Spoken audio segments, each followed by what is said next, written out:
Hello everybody, welcome to the big comfy chair yet again. It is time for our monthly tea and books. So welcome everybody. I'm going to start off talking about, of course, the tea, the important part, spilling the tea. And the tea I'm drinking today is from David's Tea. It's Skin Matcha. I've probably been drinking it one of the other times because it's one of my favorites. So it's just a nice green tea with some roasted rice in it, which gives it a nice kind of smooth flavor. So it's one of my favorites. So let me know down below what kind of tea or coffee or drink of any kind you might be drinking as you tune in and listen to this. And I'm going to get started on all of our books for today. So I'm going to talk about 3 different books. And the first is Jodi Picoult, The Book of Two Ways. So I'm a big fan of Jodi Picoult. I read a lot of her stuff, and there is quite a range in the topics of her books. So this book is interesting because I would say it may be a little bit more of a romance than many of her other books. But I really like it because it has a really deep background on Egyptian mythology, Egyptian history. So that's a really interesting background for it. So the basis of it is exploring a little bit this idea of shared timelines. So basically the idea that there are points with something can happen that causes some kind of break, and at that moment basically there's 2 different planes where different parts of you are existing at the same time. So that's basically the premise for the story. So every other chapter alternates. One chapter is in Egypt, and then the next is in Boston. So I'm just going to read the prologue a little bit. I really loved the heroine in this book too. She was very interesting, and she has a very interesting job because she's a death doula. So I just found it fascinating from so many different perspectives. So I'm just going to read a little bit to give you an idea. My calendar is full of dead people. When my phone alarm chimes, I fish it out from the pocket of my cargo pants. I've forgotten, with the time change, to turn off the reminder. I'm still groggy with sleep, but I open the date and I read the names. Iris Vale, Une Kim, Alan Rosenfeld, Marlon Jensen. I close my eyes and do what I do every day at this moment. I remember them. Iris, who had died tiny and bird-like, had once driven a getaway car for a man she loved who'd robbed a bank. Une, who had been a doctor in Korea but couldn't practice in the United States. Alan had proudly showed me the urn he bought for his cremated remains and then joked, "I haven't tried it on yet." Marlon had changed out all the toilets in his house and put in new flooring and cleaned the gutters. He bought graduation gifts for his 2 children and hid them away. He took his 12-year-old daughter to a hotel ballroom and waltzed with her while I filmed it on his phone so that the day she got married, there would be a video of her dancing with her father. At one point, they were my clients. Now, they're my stories to keep. Everyone in my row on the plane is asleep. I slip my phone book back into my pocket and carefully crawl over the woman to my right without disturbing her, Air Travelers Yoga, to make my way to the bathroom in the rear of the plane. There, I blow my nose and look in the mirror.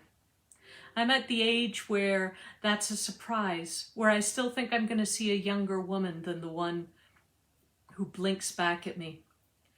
Lines fan from the corners of my eyes like the creases of a familiar map. If I untangle the braid that lies over my left shoulder, these terrible fluorescent lights would pick up those first gray strands in my hair.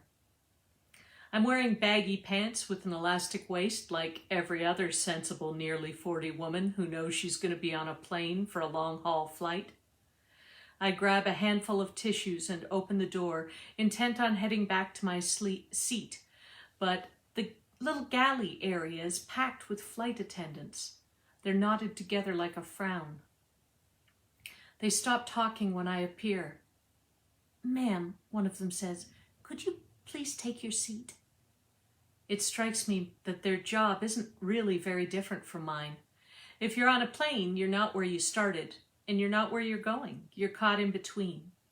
A flight attendant is the guide who helps you navigate that passage smoothly. As a death doula, I do the same thing, but the journey is from life to death. And at the end, you don't disembark with 200 other travelers. You go alone. I climb back over the sleeping woman in the aisle seat and buckle my seatbelt just as the overhead lights blaze and the cabin comes alive. "Ladies and gentlemen," a voice announces, "we've just been informed by the captain that we're going to have a planned emergency. Please listen to the flight attendants and follow their directions." I am frozen. Planned emergency. The oxymoron sticks in my mind. There's a quick rush of sound. Shock rolls through the cabin, but no screams, no loud cries. Even the baby behind me, who shrieked for the first 2 hours of the flight, is silent. "We're crashing," the woman on the aisle whispers. "Oh my God, we're crashing." She must be wrong. There hasn't even been turbulence. Everything has been normal. But then the flight attendants station themselves in the aisles, performing a strange staccato ballet of safety movements as instructions are read over the speakers. "Fasten your seatbelts. When you hear the word brace, assume the brace position. After the plane comes to a complete stop, you'll hear release your seatbelts. Get out. Leave everything behind." Leave everything behind. For someone who makes a living through death, I haven't given a lot of thought to my own. I've heard that when you are about to die, your life flashes before your eyes. But I do not picture my husband Brian, his sweater streaked with the inevitable chalk dust from the old school blackboards in his physics lab. Or Merritt, as a little girl, asking me to check for monsters under the bed. I do not envision my mother not like she was at the end or before that when Kiernan and I were young. Instead, I see him. As clearly as if it were yesterday, I imagine Wyatt in the middle of the Egyptian desert, the sun beating down on his hat, his neck ringed with dirt from the constant wind, his teeth a flash of lightning. A man who hasn't been part of my life for 15 years. A place I left behind. A dissertation I never finished. Ancient Egyptians believed that to get to the afterlife, they had to be deemed innocent in the judgment hall. Their hearts were weighed against the feather of Maat, of truth. I'm not so sure my heart will pass. The woman to my right is softly praying in Spanish. I fumble for my phone, thinking to turn it on or to send a message, even though I know there's no signal, but I can't seem to open the button on my pants pocket. A hand catches mine and squeezes. I look down at our fists, squeezed so tight a secret couldn't slip between our palms. "Brace!" the flight attendant yells. "Brace!" As we fall out of the sky, I wonder who will remember me. Much later, I would learn that when a plane crashes and the emergency personnel show up, the flight attendants tell them how many souls were on board. Souls, not people. As if they know our bodies are only passing through for a little while. So it turns out the next thing in the book, she comes out of the crash as one of 27 survivors, and she gets offered a ticket to travel onwards to her destination or back home or anywhere else she wants to go. And she makes a decision. And the idea is, as she continues through the book, that you get the impression that one line is when she chooses to travel to Egypt, and the other is when she chooses to travel back to her family in Boston.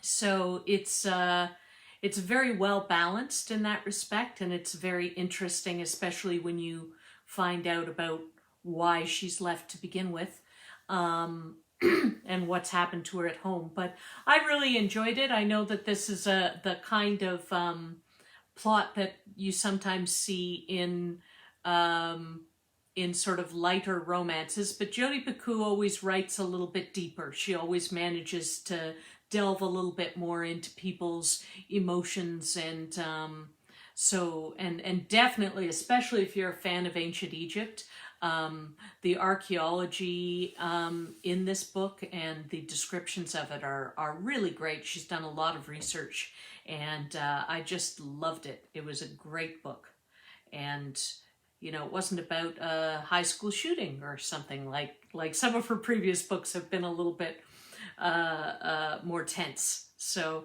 this book was a very good read for this time. It wasn't too intense.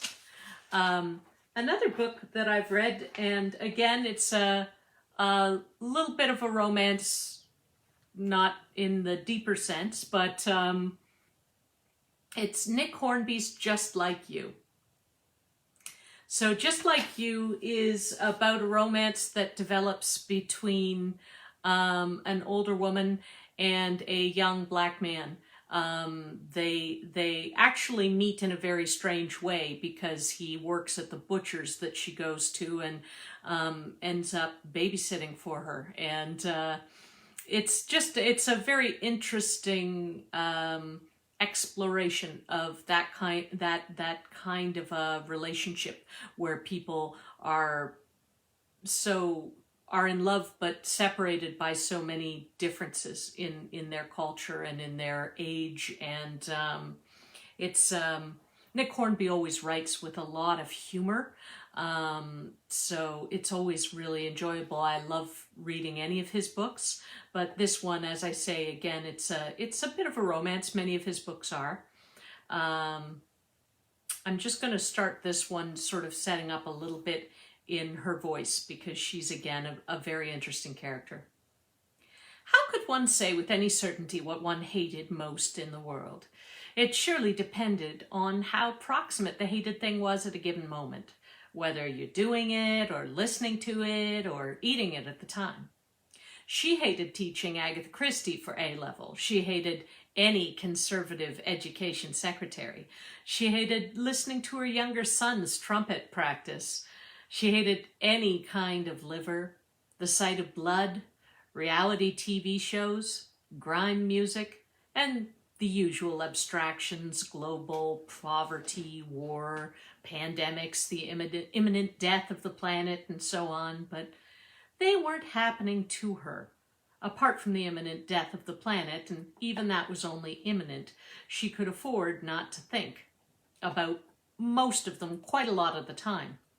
Right now, at 11:15 on a cold Saturday morning, the thing she hated most in the world was queuing outside the butcher's while listening to Emma Baker going on about sex. She had been trying to move out of Emma Baker's orbit for a while, but the movement was imperceptible and would, she guessed gloomily, take another 4 or 5 years yet. They had met when their children were small and went to the same playgroup. Dinners were offered and reciprocated and offered again. The children were more or less the same then. They hadn't developed personalities, really, and their parents hadn't yet decided what kind of people they were going to be. Emma and her husband had chosen private primary education for theirs, and as a direct consequence, Lucy's boys found them insufferable. Social interaction eventually stopped. But you couldn't do much about living near someone, shopping in the same places. It was a particular stage of the queuing that she hated, the point at which one was right outside the door, kept shut in the winter, and one had to decide whether there was room inside the shop. Go in too early, and you had to squash up against somebody while running the risk of anxious queue-jumping faces. Too late, and somebody behind would toot her metaphorically for her timidity. there would be a gentle suggestion, do you want to, or there's room in there now, I think.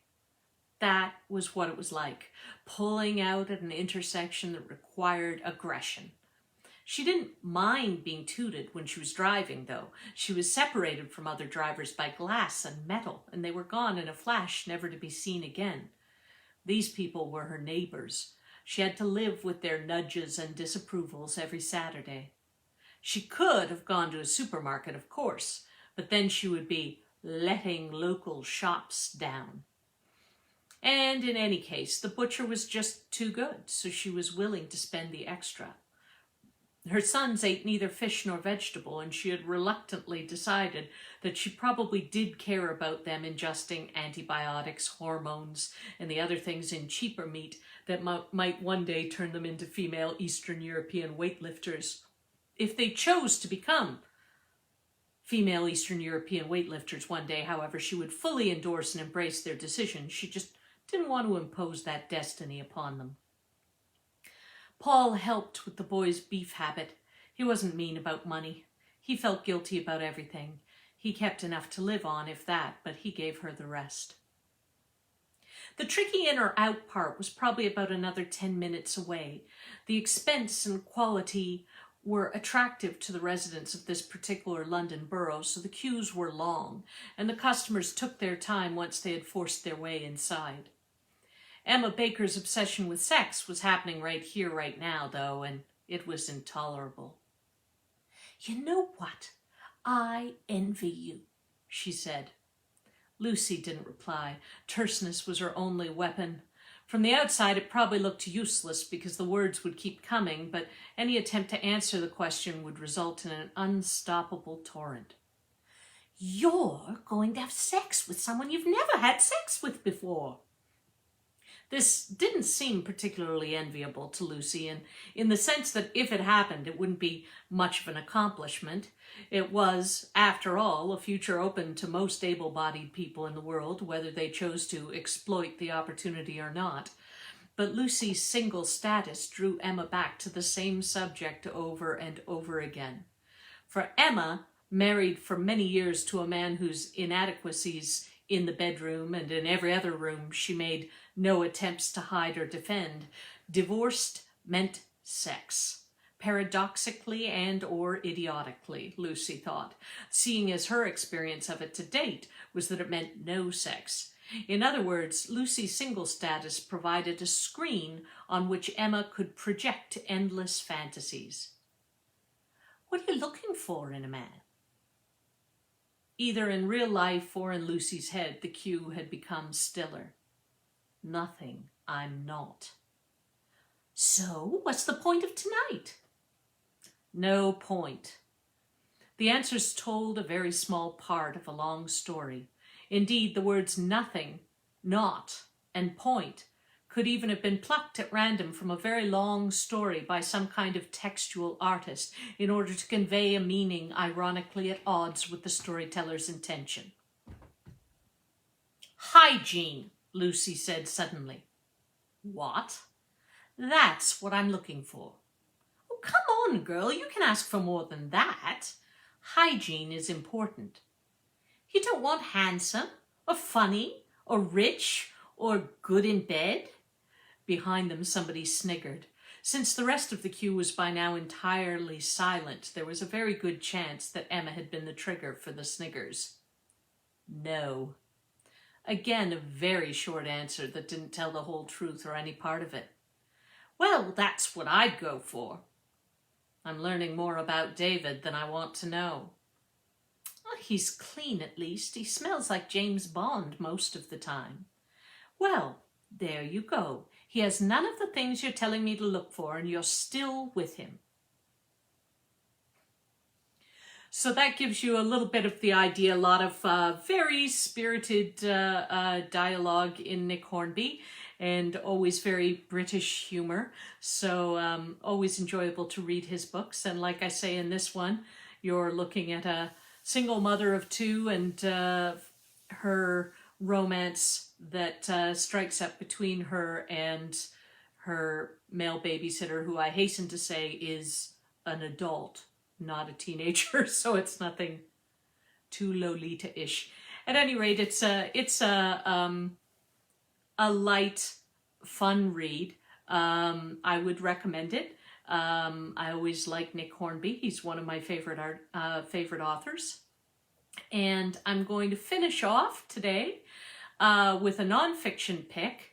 This one is a very interesting one. It's a very peaceful read. I think it would be good for anybody who, say, likes James Herriot or that kind of thing. It's called The Inner Life of Animals by Peter Wolven.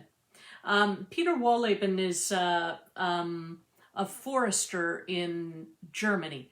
And he was very famous. His most famous book to date is The Hidden Life of Trees, which really made a splash when it came out for a nonfiction book coming all the way from Germany. So he spends a lot of time in nature and in the forest, and is a very observant man. So he knows all kinds of things about every different animal you can imagine. And in this one, the subtitle for this is Love, Grief, and Compassion, Surprising Observations of a Hidden World. So chapter by chapter in this book, Peter is sort of examining the idea of almost how human are animals, and do animals lie? Do animals cheat? Do animals love their children just as much? And throughout, he tells stories based sometimes on his own animals. He has a farm, and he has a lot of like goats and chickens and all kinds of and dogs, different animals that live on the farm. So sometimes there's stories about animals in the forest, sometimes in the farm, and so it's a really nice, peaceful read at a less than peaceful time. So I'll just give you a little bit of an idea by starting with the first chapter, which is called Selfless Mother Love. It was a hot summer day at my forester's lodge deep in the woods near Hummel in the Eifel, a mountain range in Germany. The year was 1996. To cool off, my wife and I had set out a wading pool under a shady tree in the garden. I was sitting in the water with my 2 children, and we were enjoying juicy slices of watermelon when all of a sudden I became aware of a movement out of the corner of my eye. A rusty brown something was scampering towards us, freezing for an instant every now and then as it advanced. "A squirrel!" the children cried in delight. My joy, however, soon turned to deep concern as the squirrel took a few more steps and then keeled over onto its side. It was clearly ill, and after it had taken a few more steps in our direction, I noticed a large growth on its neck. It looked as though what we were dealing with here was an animal that was definitely suffering from something and might even be highly infectious. Slowly but surely it was approaching the pool. I was on the point of gathering up the children and beating a hasty retreat when the menacing advance resolved itself into a touching scene. The lump turned out to be a baby wrapped around its mother's neck like a furry ruff. The baby's stranglehold, along with the shimmering heat, meant the squirrel mother could only suck in enough air to take a few steps before falling over sideways, exhausted and gasping for breath. A squirrel mother cares for her children with selfless devotion. When danger threatens, she carries them to safety in the manner I've just described. She can end up totally spent because she can have as many as 6 tiny tots to tote one after the other, each one clasped around her neck. Despite her devotion, the chances of her little ones surviving are low, and about 80% die before they are a year old. Although the rusty rascals can avoid most enemies during the day, death stalks them at night while they are sleeping. When darkness falls, predatory pine martens creep through the branches to interrupt the squirrel's dreams. When the sun shines, the danger comes from agile hawks threading their way through the tree on the lookout for a tasty meal.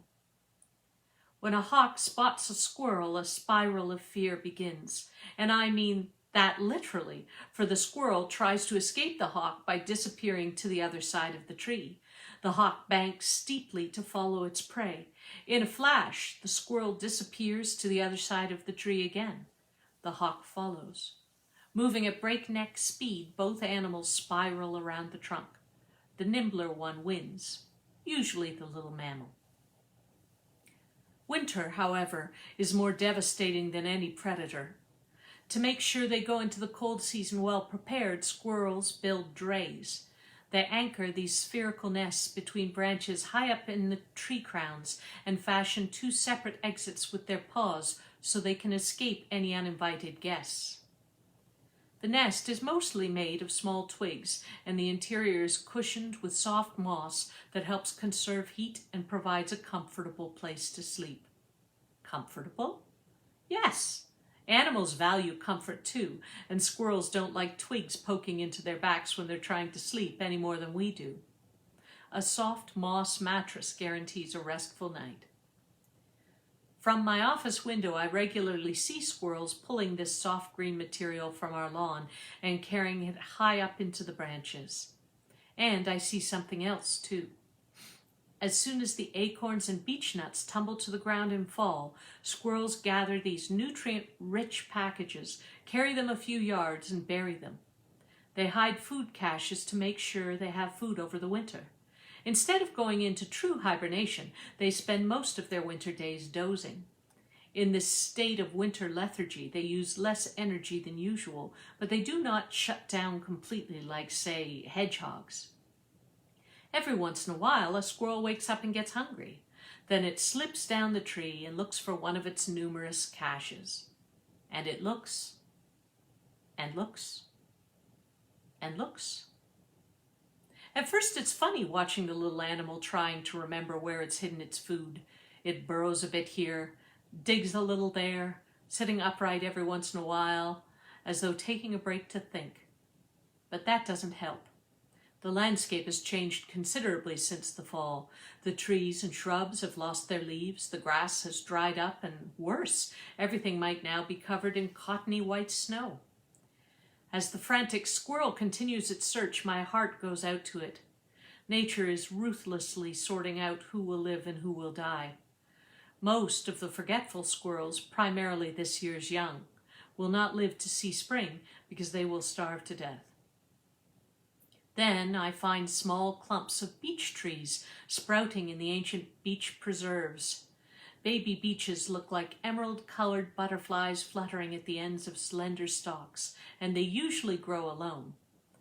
They gather in clumps only in places where a squirrel has failed to retrieve the nuts it stashed, often because it simply forgot where they were, with fatal consequences I have just described.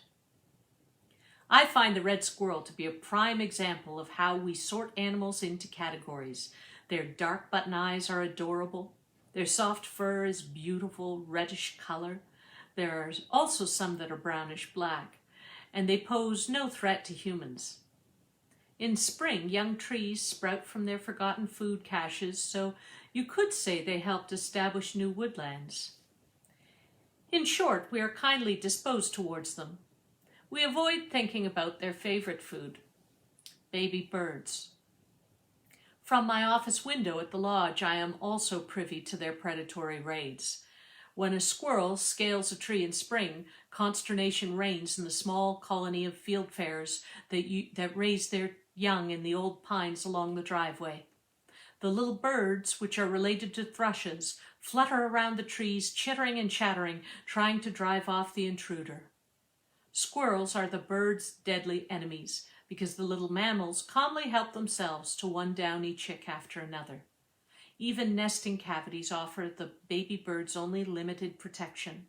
Armed with long, sharp claws at the end of slender paws, squirrels can fish even supposedly well-protected nestlings out of the tree hollows where they are hiding. So, are squirrels bad or are they good? Neither. A quirk of nature ensures that they arouse our protective instincts, and so we experience positive emotions when we see them. This has nothing to do with them being good or useful. And on the flip side of the coin, their habit of killing the songbirds we also love doesn't mean they're bad either. The squirrels are hungry and must feed their young, which depend on nourishing milk from their mother. We would be thrilled if squirrels met their need for protein by gorging themselves on the caterpillars of the cabbage-white butterfly. If they did this, our emotional balance sheet would come out 100% in the squirrels' favor because these pests are a nuisance in our vegetable gardens. But caterpillars are also young animals, and in this case, they grow up to be butterflies. And just because the caterpillars happen to like the plants we have earmarked for our dinner doesn't mean that killing baby butterflies counts as a net benefit to the natural world. The squirrels, meanwhile, are not the slightest bit interested in what we think of them. They're too busy surviving and, while they're at it, making the most of life. So sorry that got a little bit dark with the baby bird thing, but that is one of the interesting facts that if you don't already know it, you will learn from reading this book. So like I say, for animal lovers, it's a very, very interesting read, and I would highly recommend it. So those are the 3 books today. For anybody who joined us later, the first one was Jodi Picoult, The Book of Two Ways.